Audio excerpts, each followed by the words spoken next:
Thank you very much. Please be seated, special guests. Thank you.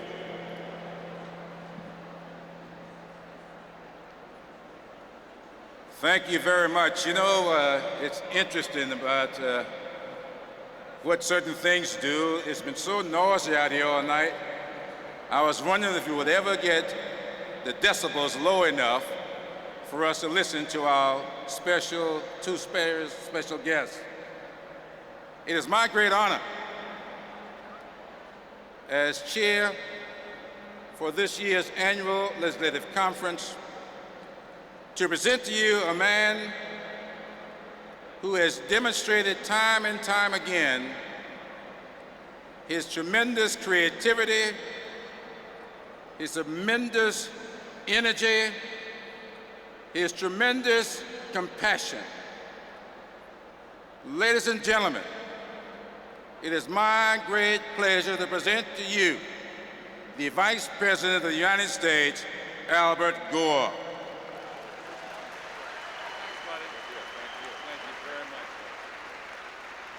Thank you very much for that standing ovation, ladies and gentlemen. It's great to be here this evening, and Jim Clyburn, thank you for your outstanding chairing of these events, and thank you for your leadership in the Congress.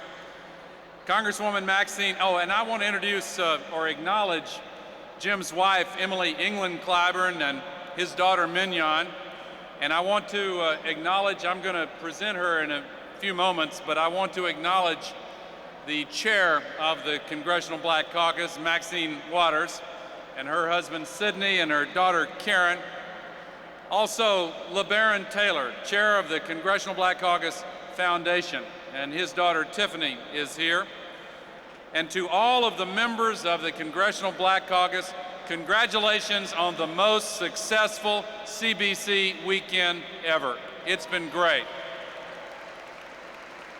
I want to acknowledge House Democratic Leader Dick Gephardt, the members of President Clinton's cabinet who are here, Secretary of the Treasury Bob Rubin, Secretary of Transportation Rodney Slater, Secretary of Commerce Richard Daley, Secretary of Labor Alexis Herman, and Secretary of Housing and Urban Development Andrew Cuomo.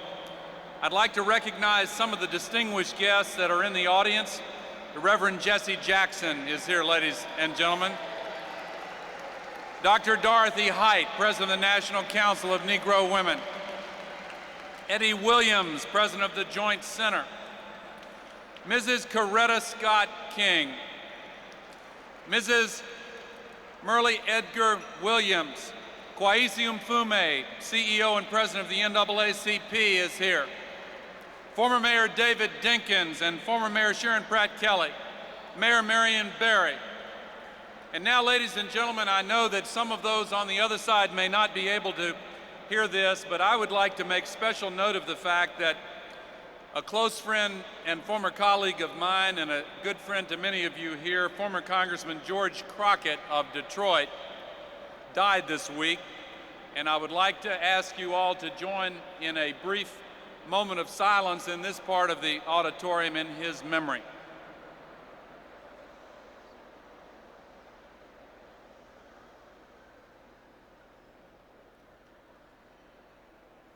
Thank you very much. I would also like to say what a privilege it is to be on the same stage with the one and only Godfather of Soul. And no offense, Mr. President, I'm talking about James Brown. But you're a close second. And also Cicely Tyson, I'm so glad that she's going to be here with us this evening also. It is truly an honor to be here tonight to celebrate the achievements of the Congressional Black Caucus these past 27 years and to look forward to the next 27 years. I want to make one very simple point. The United States of America needs the Congressional Black Caucus as the conscience of the Congress of the United States of America. We're grateful for your service, grateful for your dedication. We're a lot better off than we were 4.5 years ago because of President Clinton's policies and because of the votes and advocacy of the Congressional Black Caucus. None of that progress would have been possible without the vision and the votes of the CBC. But we know that we've got a lot of tough fights in the days to come.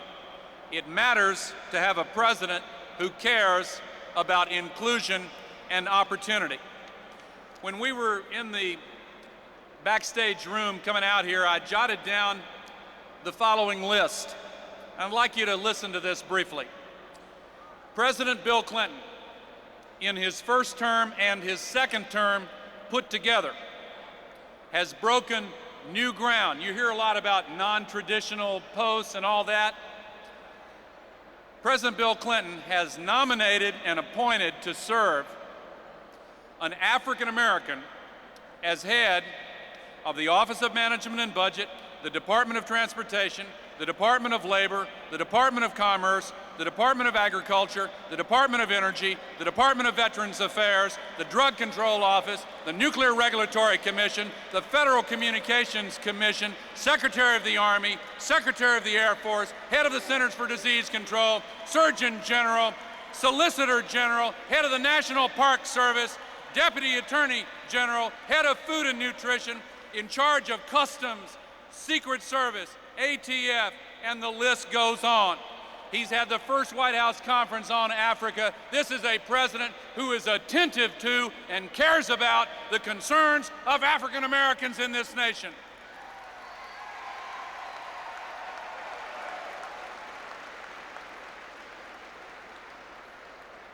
We've got a lot of work just ahead of us.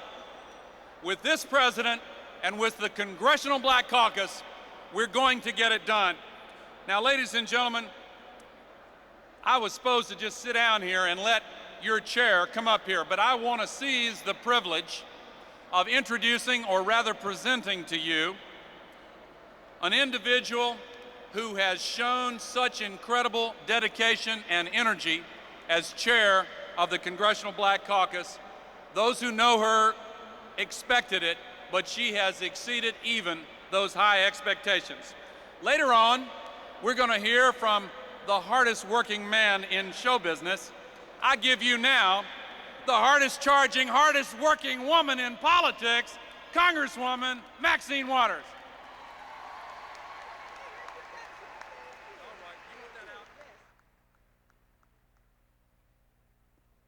Wow, what an introduction. Let's give the Vice President a big round of applause. Thank you very much, Vice President Al Gore.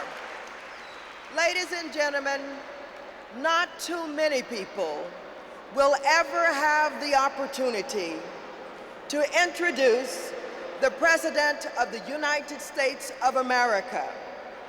I have that opportunity this evening.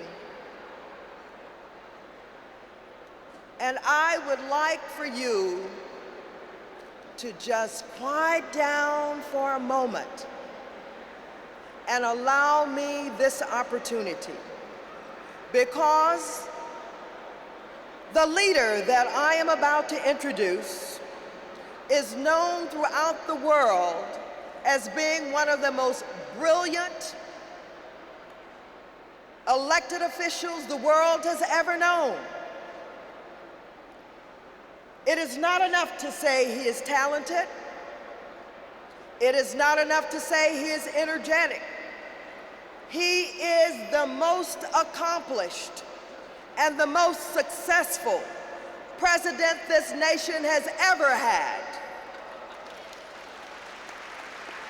This president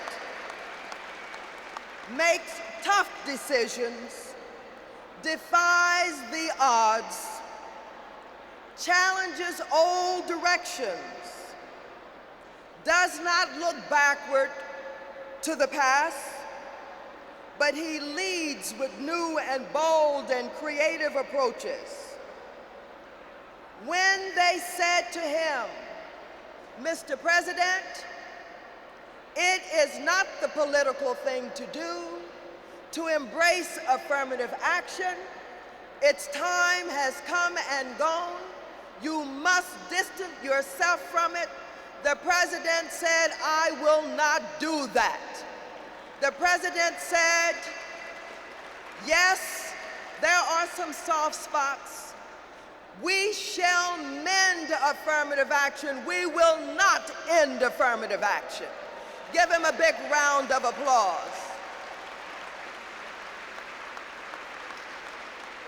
I have been asked time and time again, do you agree with everything this president does? I've had to answer, I didn't agree with everything my mother did. And certainly I don't agree with everything. I've been asked, but do you have access? I certainly have access to tell the president what I disagree with. We certainly have the opportunity to exchange ideas. We don't always agree, but the president is a friend. He's a man that I respect. He is a man that will listen. He is a friend to the Congressional Black Caucus. Would I rather work with him than Bush or Reagan or Newt Gingrich or any of those right-wing conservatives? You bet your bottom dollar I would. I would take Bill Clinton over any of them any day. Ladies and gentlemen, it is my great pleasure, my privilege and honor to bring to you the 42nd President of the United States of America, William Jefferson Clinton.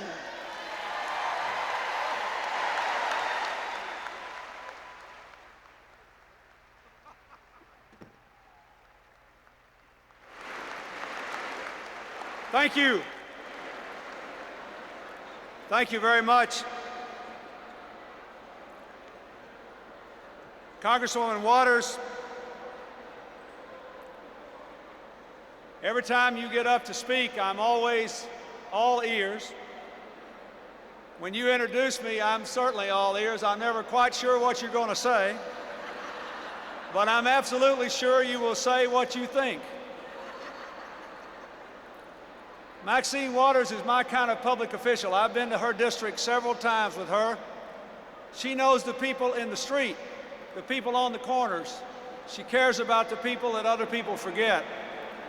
Her district is the first one where I met young men who had been in gangs who were walking the streets with her to save the lives of other young people. That's the kind of thing she's done, and America owes Maxine Waters a debt of gratitude, and I thank her.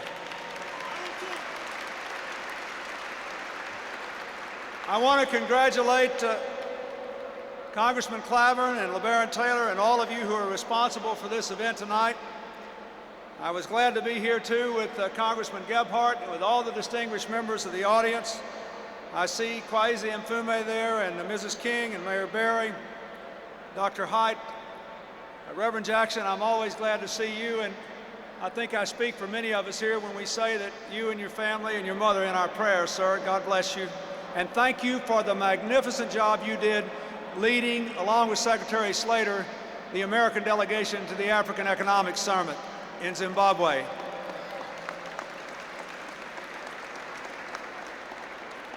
Let me also congratulate the award winners, Major Owens and Eva Clayton, Bill Lucy and Danny Bakewell, Laura Murphy and William Brooks, Merle Evers-Williams, Coretta Scott King, the late Dr. Betty Shabazz, and my good friend and the chairman of our Racial Reconciliation Advisory Board, Dr. John Hope Franklin. And finally, let me say one other word of introduction. One of your members is not here tonight because he had to go home to dedicate his new cathedral, but I want to wish Congressman Floyd Flake well as he leaves the United States Congress and goes home to his mission where his heart is. Floyd Flake in his church has helped to start 11 businesses employing hundreds of people in inner city neighborhoods who would not have jobs otherwise. That's the sort of partnership I'd like to see us make with African American churches all across the United States of America, so everybody who wants a job has one. So even though he's going home, I want him to be a model that all of us here in Washington can continue to follow. I want to say one serious thing. If you don't remember anything else tonight, remember this one sentence. I am profoundly grateful to the Congressional Black Caucus for making a dream of a lifetime come true. I am the opening act for James Brown.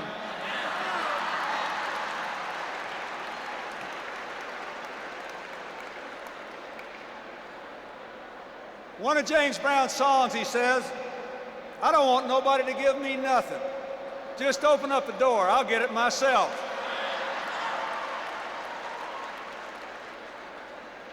I think that's the motto of the CBC. And for 4.5 years, we've been working together to open up those doors. Today, we see the results. Unemployment below 5%, lowest African-American unemployment in 24 years. 13 million new jobs, family incomes up. African-American family incomes up $3,000 in 3 years. The lowest poverty rate among African Americans ever recorded. Violent crime down 5 years in a row, record drops in welfare. That is the progress that I could not have possibly made if it had not been for the support of the Congressional Black Caucus, and I thank you very much for that. And let me say that progress should spur us on. For there is still too much poverty, still too much lack of economic and educational opportunity. There is still too much discrimination. There is too much to do. And I come here today to say that down to the last day of my presidency, I will be there with you, working with you, fighting for a tomorrow that we can all share together. I also want to thank the members of my administration who are here. Many have been noticed, but I'd like to say a special word of thanks to all the African Americans who work in the White House, and to Bob Nash, Goody Marshall, Ben Johnson, Mignon Moore, Terry Edmonds, Ann Walker, Tracy Thornton, and Andy Blocker. I know they're here. There may be more, but I want to thank them for helping me to be a better president. I also want to thank the CBC for its strong support of the man who will be the next Assistant Attorney General for Civil Rights, Bill Lee. He's here tonight, and I thank you for sticking by him. For much of his career, Bill Lee's been a civil rights lawyer with the NAACP Legal Defense Fund. He was not born into a position of leadership. Instead, he's a Chinese American who worked his way out of poverty in Harlem to become a national leader in the fight for social justice. We need your support to ensure his confirmation. He will do a magnificent job. I also want to ask your support for the man whom I nominated this week to be the next Surgeon General and Assistant Secretary of Health, Dr. David Satcher.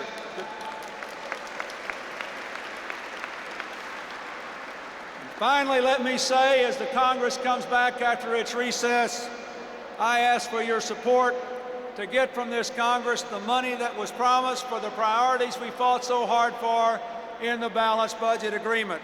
The largest increase in aid to education since 1965, the biggest increase opening the doors of college to all in aid to college since 1945, and the biggest increase in health care for poor people and children since 1965. Now we've got to make good on the promises of that agreement, and I need your help to do that. Finally, let me say that as we approach a new millennium, we must decide that we can never be what we ought to be unless we get there together. I was just the other day at American University in Washington. There are students from 140 different national and ethnic groups at American University. We don't have time for or room for discrimination, and we can no longer ignore the unfinished business of our past. We cannot continue to grow economically as long as there is a single soul in this country who needs a good quality education who can't get it, and who is denied access to a job for which he or she is plainly qualified. We cannot do that. And we have to decide as a country that we can't afford our past baggage or our pleasant blinders. We've got to embrace a future in which we're all going forward together. Look around this room tonight. You are the future of America. Your children and grandchildren are the future of America, and we are going to have the most exciting future that this country has ever had if we just make up our mind to make sure everybody has a chance to walk through that door together. I ask for your support for Dr. John Hope Franklin and Judy Winston. I thank you for the National Town Hall meeting on race relations in the new millennium that you held. I ask you to remember this. Everybody who gets to serve in Congress, certainly someone who gets to serve as president, has had a chance. All those folks, we've had our chance to live our dreams. But there's still a lot of people our age that were denied that chance. There are huge numbers of people our parents' age who never had that chance. We should promise that there will be no one our children's age who will be denied that chance to walk through the door of their dreams. That is our mission, and I promise to pursue it with you hand in hand until my last day as your president. Thank you, and God bless you.